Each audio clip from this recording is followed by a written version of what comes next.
Bismillahirrahmanirrahim. Assalamualaikum warahmatullahi wabarakatuh.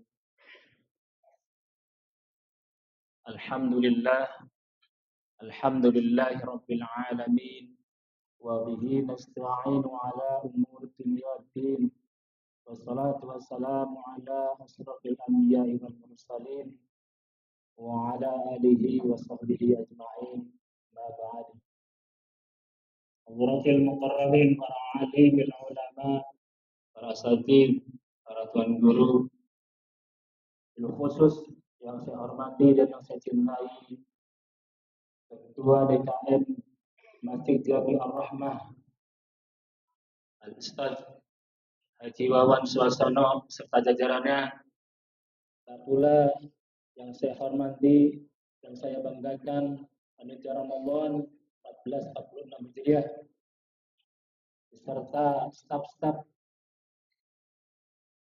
Mudah-mudahan jerih payah dari panitia Ramadan ini Allah balas dengan pahala yang berlipat ganda. Pertama-tama dan yang paling utama, mari kita ucapkan Alhamdulillahirabbil alamin, karena Allah telah memperjalankan kita ke tempat yang mulia ini, sehingga pada kesempatan malam hari ini Allah masih berkenan kita untuk duduk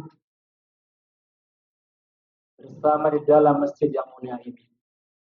Salawat beserta salam tak lupa pula tercurah limpahkan keharibaan Nabi kita, Nabi besar Muhammad sallallahu alaihi wasallam, serta para keluarganya, para sahabatnya, para tabi'in, tabi'ut tabi'in, dan mudah-mudahan sampai kepada kita semua saudara umatnya yang selalu senantiasa mengikuti sunnah-sunnah beliau. Hadirin wal hadirat yang sama-sama dimuliakan oleh Allah Subhanahu wa taala. Sebelum alam semesta ini diciptakan dan setelahnya, Allah menawarkan Al-Qur'an kepada makhluk-makhluknya, dan ternyata semua makhluknya semuanya tidak sanggup. Allah menyerahkan Al-Qur'an kepada gunung, gunung pun tak sanggup. Allah menyerahkan Al-Qur'an kepada langit, langit pun tak sanggup.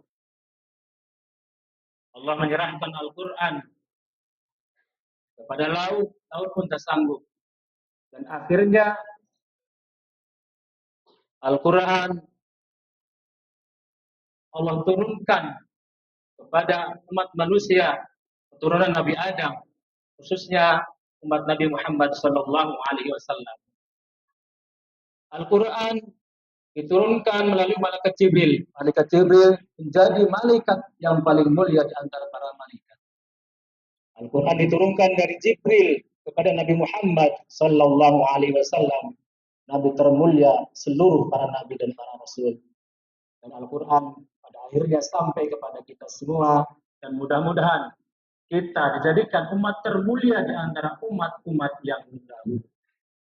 Setelah turunnya Al-Qur'an, muncul beberapa qiraat yang terkenal dengan qiraat sab'ah, dan muncul beberapa tahun terakhir setelahnya muncul qiraat asyarah, qiraat yang 10.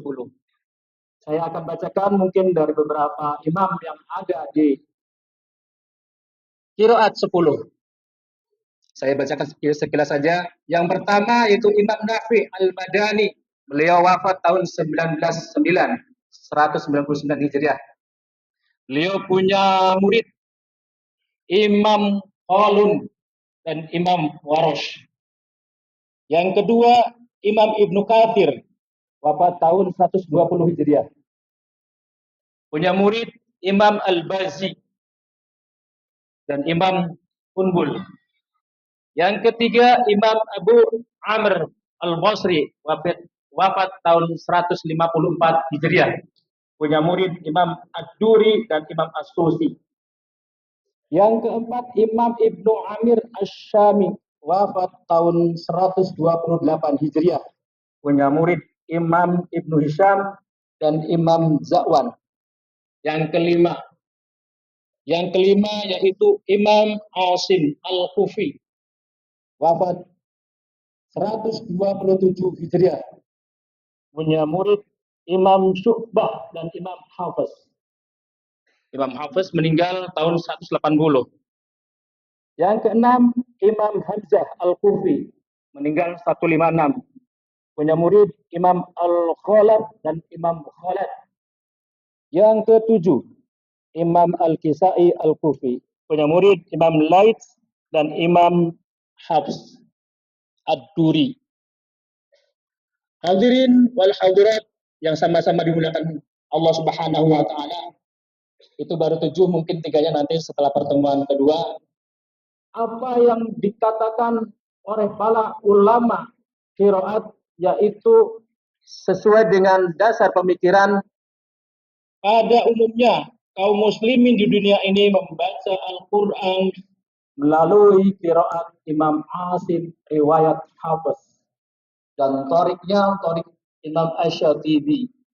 Imam Asy-Syatibi itu beliau dari Andalusi yang sekarang jadi Spanyol. Akan tetapi bacaan yang mereka jadikan standar itu masih perlu ada perbaikan-perbaikan. Karena fenomena yang ada masih terjadi tumpang tindih, atau dalam bahasa Arabnya tartib al-furuq. Pembaca yang tidak memahami cara baca sesuai dengan torik dapat menyebabkan kerancuan dalam bacaan, serta tidak diketahui dari jalur mana bacaan itu diterima. Sedangkan bacaan Al-Quran adalah merupakan sunnah muttaba'ah, sehingga para ulama menegaskan bahwa tumpang tindih dalam tarik tartib al-huruf adalah aib, bahkan sampai makruh, dan pada akhirnya sampai tingkatan haram. Makanya dalam bacaan Al-Quran di antara At-Takasur sampai Anas itu ada 2 mat yang tidak boleh dibaca 2 ketukan, Qura'un dan Izaja. Tapi beberapa sahabat kita masih yang membaca dengan bacaan 2 ketukan, artinya itu harus diperbaiki. Karena itu terjadi tumpang tindih di dalam torik. Karena kalau 2 ketukan itu riwayat Ibnul Jazari yang di toriknya yaitu Imam Thayyibatun Nasr. Hadirin wal hadirat yang sama-sama dimuliakan oleh Allah. Apa itu pengertian qiraat? Qiraat adalah bacaan Al-Quran yang disandarkan kepada salah seorang imam dari 7 atau 10 imam qiraat. Apa itu riwayat? Riwayat adalah bacaan Al-Quran yang disandarkan kepada orang yang meriwayatkan, belajar, dan menerima bacaan dari seorang imam qiraat dari 7 atau 10. Torik atau torikoh adalah suatu bacaan yang disandarkan kepada orang yang secara langsung menerima bacaan dari rawi atau dari yang meriwayatkan. Sedangkan wajah adalah cara baca yang dipilih oleh para pembaca.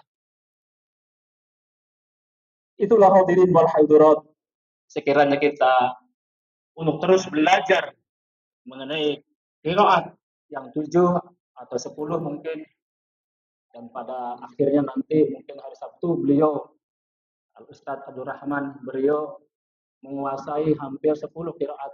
Dan mudah-mudahan beliau bisa hadir setiap Sabtu di bulan Ramadan.